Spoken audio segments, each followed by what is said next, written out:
Hi, I'm Will Nabayo from Pilot Point. Some of you may know me through my auntie or my uncle. And my question was, with everything new that's been happening, all the new stuff that's coming out, phones, TVs, whatever else, all this technology, how do you stay with your tradition? I understand that for us youth, it's really hard because it's just all the new things, all the new clothes, and I think it's just a question that we'd all like to know. It's definitely something for me. I'd really like to know. And alcohol and drugs. Growing up in a village that I understand that it's very hard with the technology and all this. I think it'd be really helpful to us youth to know.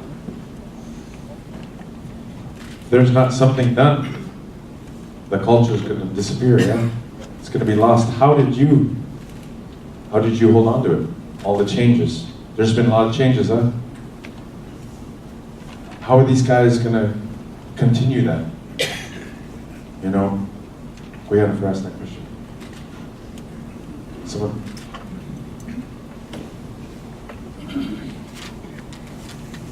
Chish can come in to us out. Thank you. I think his name is Cody. I have my youngest is 17 years old. Younger than I look, I guess. But there's a whole lot of technology, as a young man was speaking, referring to, and all those things that are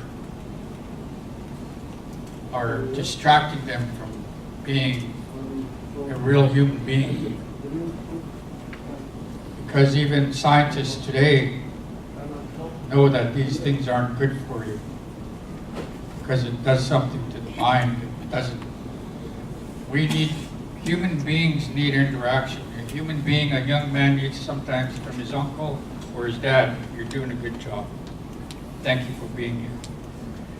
We need that. Not only the young people, but us elders too. My youngest boy gets in back of me and massages my shoulders. He's got strong hands. That hurts. Just relax, Dad. What I'm saying is that's a culture difference of what the young people have today. And it's going to take discipline from your part to use it for the benefit of true living. Because my oldest son, he's always on that phone, texting, almost 24/7 seems like.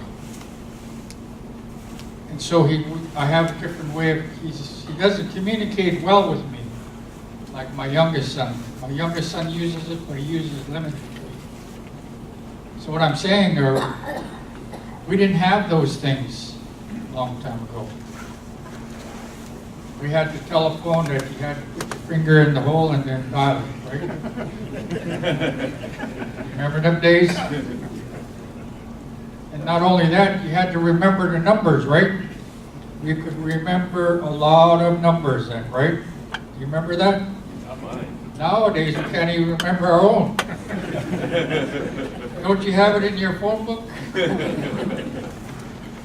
So what I'm saying is, you have to discipline yourselves, young men,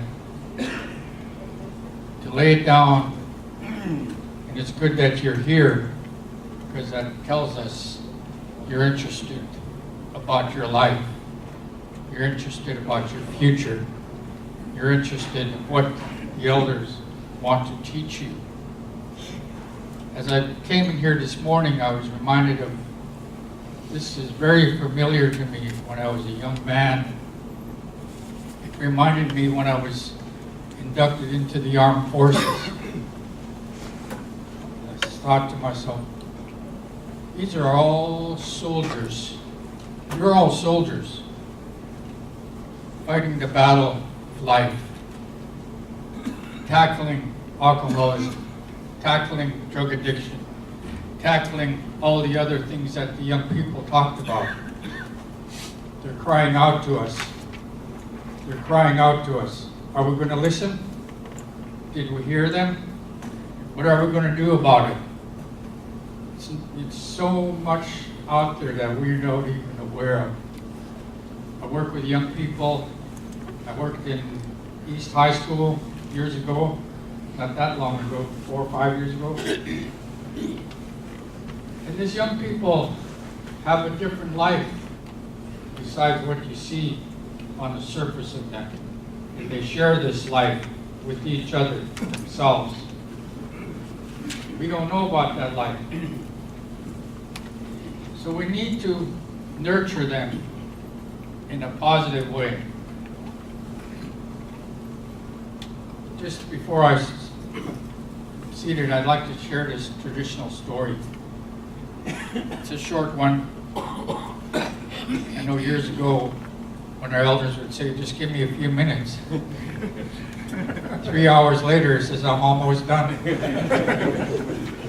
But I don't have that ability to talk that long.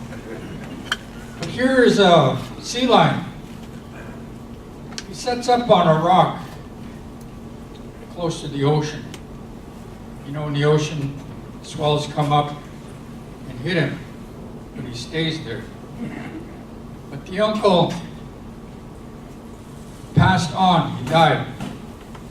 And so the little nephew came over there. Maybe he wasn't so small. But he got up on that rock.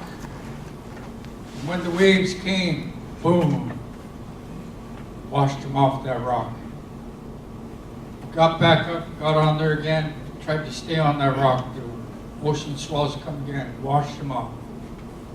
Happened to him several times. Before long, he felt bad because he couldn't do what his uncle did. So he got on the beach and he started scooting himself up the mountain. He got up on top of the mountain. You know, he wanted to die because he couldn't do what he was asked to do. But at the top of the mountain, his grandfather was there, Canuck, Petrol. And he says, what's the matter, grandson? Oh, you see that rock down there, Grandpa? Yeah. Uncle used to sit on that rock. I tried to sit on that rock to watch for things that could happen to us. He said, oh, here, I'll fix it for you, grandson. So he got little rocks and he started, open your mouth. He put the rocks in his mouth. Many rocks he put in there. He says, okay, you go down there now. Try again. Sure enough, he went down, got back on the rock. The waves came, didn't wash him off. Didn't wash him off. Just like the man was saying here, our words, our gestures, our feelings, we can let out to the young people. Be of good courage. That's the rocks putting in him. Tutlian teen, be kind. Kayet kostet, live at peace. All these good words putting into the young people. So when the storms of life come to them, they can stand, face it, just like their uncles, just like the words the grandparents gave to them. Gonna chish,